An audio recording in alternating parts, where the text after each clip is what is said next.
नमस्कार। स्वागत है आप सबका राजनीति के इस अखाड़े में। मेरा नाम है अजय सेठिया।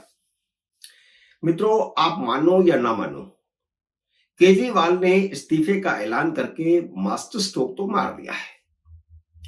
कल को क्या होगा अभी कुछ नहीं कह सकते, लेकिन आज की डेट में यह मास्टर स्ट्रोक ही है।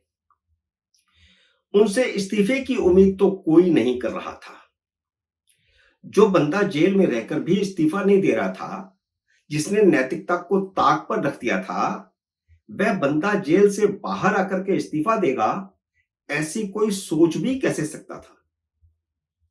इसका कारण सिर्फ एक है, और वह कारण यह है कि सुप्रीम कोर्ट ने उनके सारे अधिकार छीन लिए हैं। अभिषेक मनु सिंघवी झूठ बोल रहे हैं कि सुप्रीम कोर्ट ने अधिकार नहीं छीने हैं। जस्टिस भुइयां ने अपनी जजमेंट में लिखा है कि वह शर्तें लगाने के लिए इसलिए सहमत हैं क्योंकि ईडी के मामले में 2 जज उन पर पहले ही शर्त लगा चुके हैं।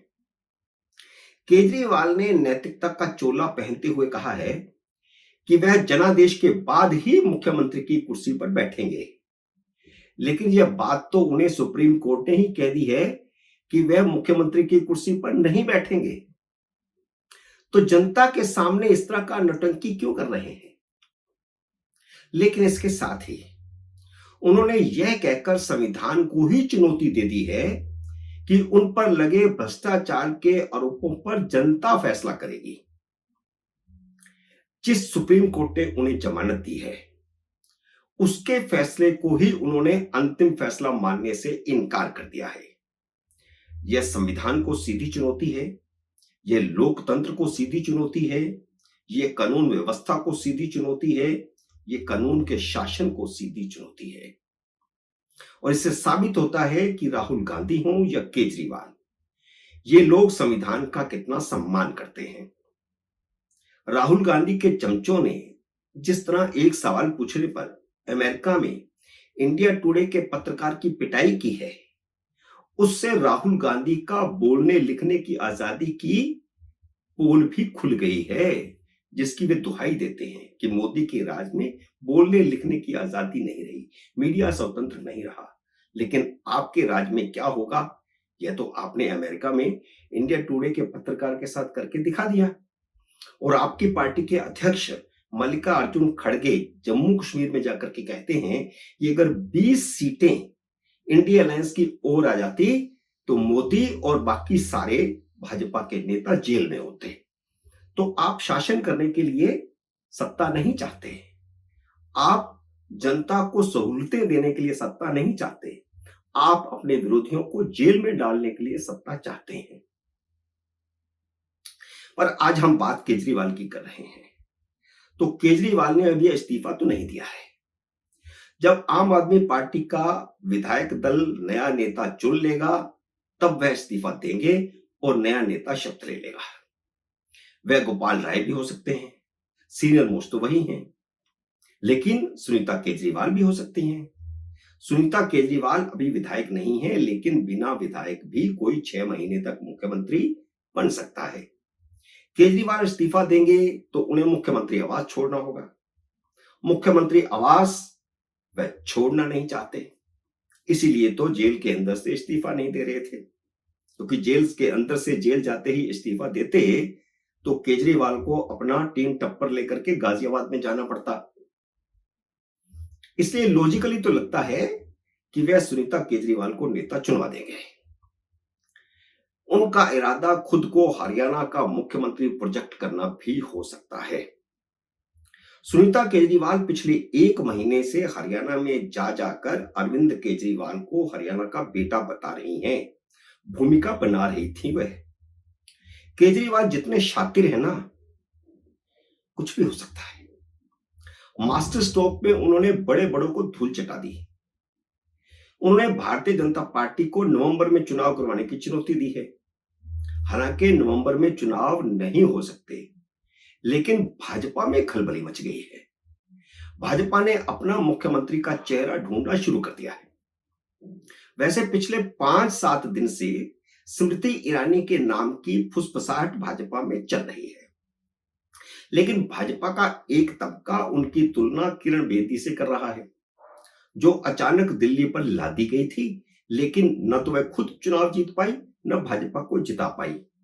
भाजपा का लगभग सुपड़ा साफ हो गया था।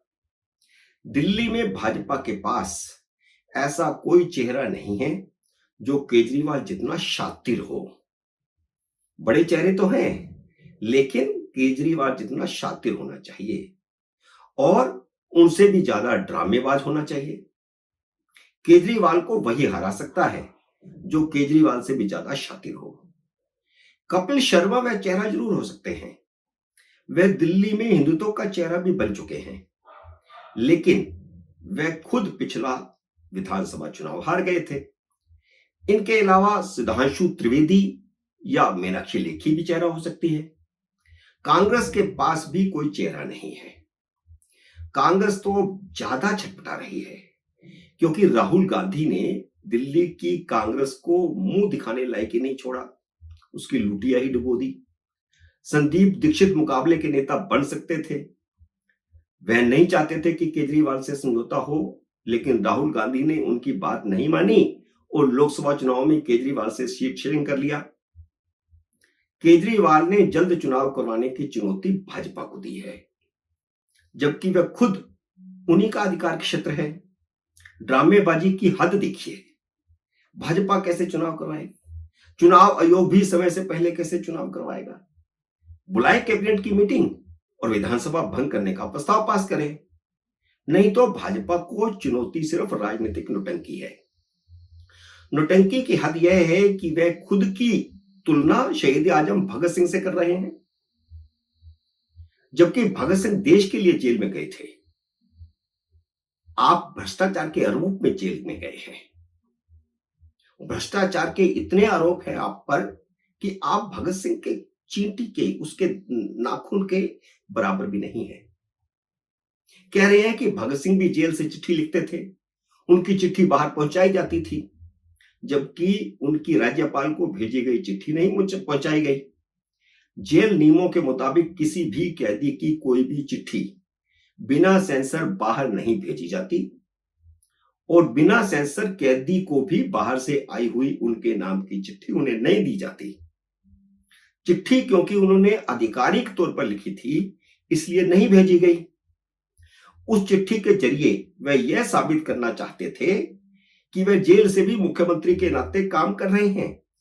यह उनकी शातिराना हरकत थी, उनकी चालाकी थी, क्योंकि वह जेल से मुख्यमंत्री की भूमिका नहीं निभा सकते थे और वह चालाकी से भूमिका निभाना चाह रहे थे।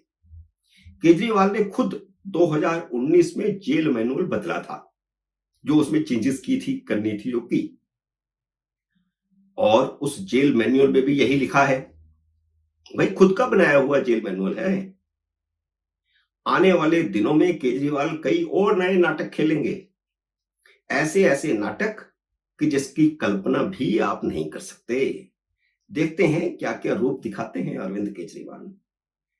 मित्रों, उम्मीद है मेरा ये वीडियो आपको पसंद आया होगा। इसे लाइक और शेयर कीजिए। अगर आपने मेरे YouTube चैनल को अब तक सब्सक्राइब नहीं किया तो कृपया सब्सक्राइब करके अपना आशीर्वाद दीजिए। जल्दी मिलते हैं अगले वीडियो में किसी अन्य विषय के साथ। तब तक नमस्कार।